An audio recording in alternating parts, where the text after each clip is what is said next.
एक तपस्वी ने इंद्र से मांगा ऐसा वरदान जिसे सुनकर आप अपनी हंसी नहीं रोक पाएंगे। नमस्कार मित्रों, हमारे अमृत विचारधारा चैनल में आपका स्वागत है। मित्रों, एक बहुत पुरानी कथा है।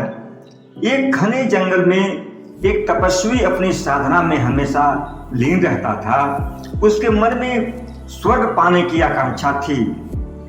उसे ना तो भूख की चिंता थी और न प्यास की चिंता थी। पास के एक गांव से एक गरीब युवती उस वन में लकड़ियां बीनने के लिए आती थी और वही युवती उस तपस्वी के ऊपर दया खा करके कुछ फलों को तोड़ लाती और पत्तों के दोने बनाकर सरोवर से जल भरकर लाती और उस तपस्वी के पास छोड़ जाती।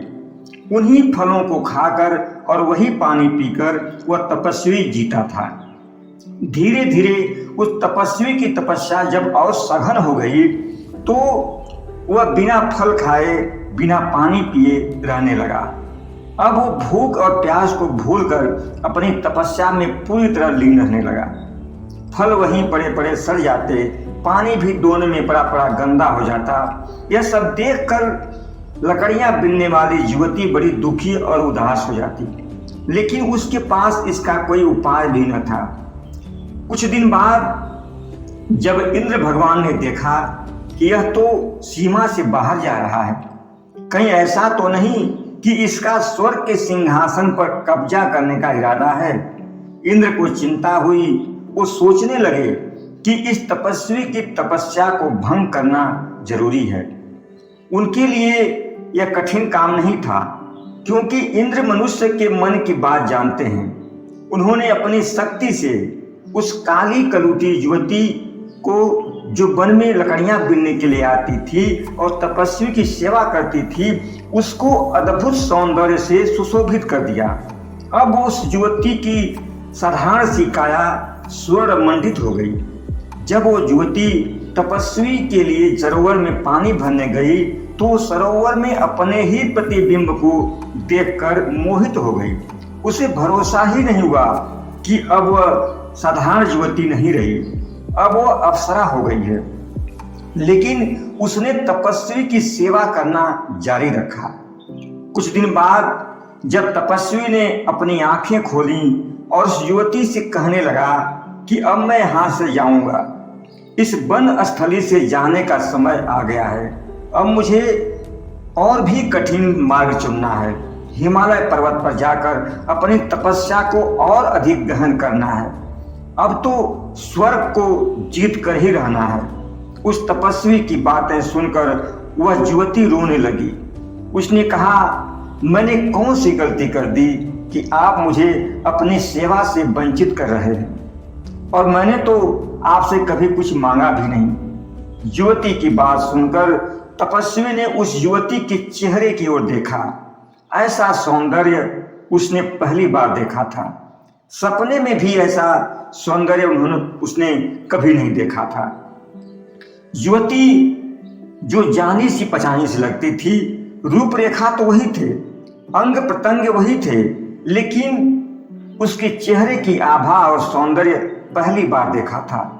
तपस्वी बैठ गया, जाने का इरादा छोड़ दिया।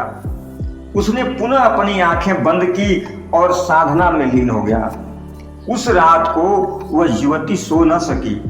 वह आनंदित थी कि वह जीत गई और दुखी भी थी कि किसी को भ्रष्ट कर दिया, किसी के मार्ग में बाधा बन गई। कोई जो ऊर्ध्वगमन के लिए निकला था, उसकी यात्रा को भ्रष्ट कर दिया। पूरी रात भर वह युवती सो न सकी। सुबह होते ही उसने एक निर्णय लिया।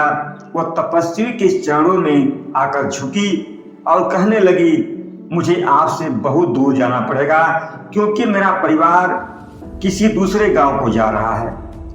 तपस्वी ने उसे आशीर्वाद दिया और वह युवती चली गई। कई वर्ष बीत गए। तपस्वी की तपस्या पूरी हुई।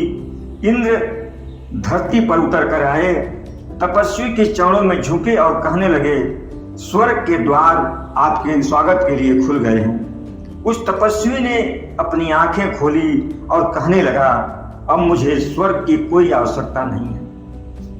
इंद्र को भरोसा ही नहीं हुआ कि कोई मनुष्य कहेगा कि मुझे स्वर्ग की आवश्यकता नहीं है। इंद्र ने सोचा शायद इस तपस्वी को मोक्ष की आकांक्षा पैदा हुई हो।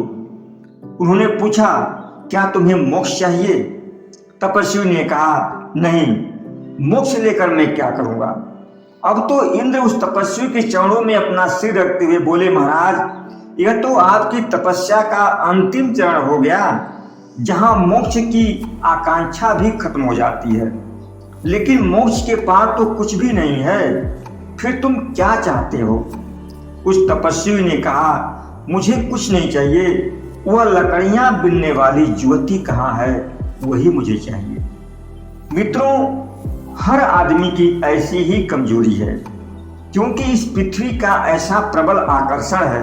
यह कहानी सिर्फ कहानी नहीं, मनुष्य के मन की पूरी व्यथा है। ऐसा मत सोचिएगा कि ऐसा विकल्प उस तपस्वी के सामने ही था कि ज्योति या स्वर्ग दोनों में से एक को चुनना था। हम सभी के सामने भी वैसे ही विकल्प होते हैं। अधिकांश लोग वही चुनते हैं जो तपस्वी ने चुना।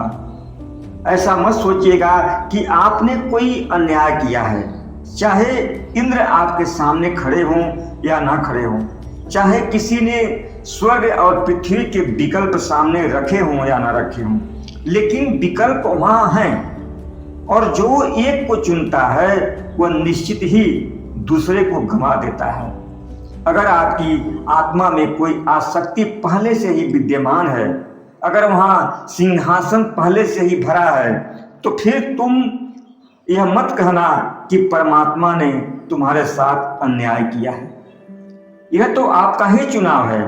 परमात्मा आपको नहीं मिलता, इसका मतलब आपने उसे अभी तक चुना ही नहीं। संसार का सत्य तुम्हारे ऊपर जबरदस्ती आरूढ़ नहीं हो सकता। तुम्हारे पास जन्मों जन्मों तक सत्य को इनकार करने की स्वतंत्रता है। यही मनुष्य की गरिमा है और यही मनुष्य का दुर्भाग्य भी है। गरिमा इसलिए क्योंकि हमें चुनाव करने की स्वतंत्रता है और दुर्भाग्य इसलिए क्योंकि हम गलत को चुन लेते हैं। मित्रों, यह कहानी आपको अच्छी लगी हो तो हमारे चैनल को लाइक और सब्सक्राइब जरूर करिएगा। धन्यवाद।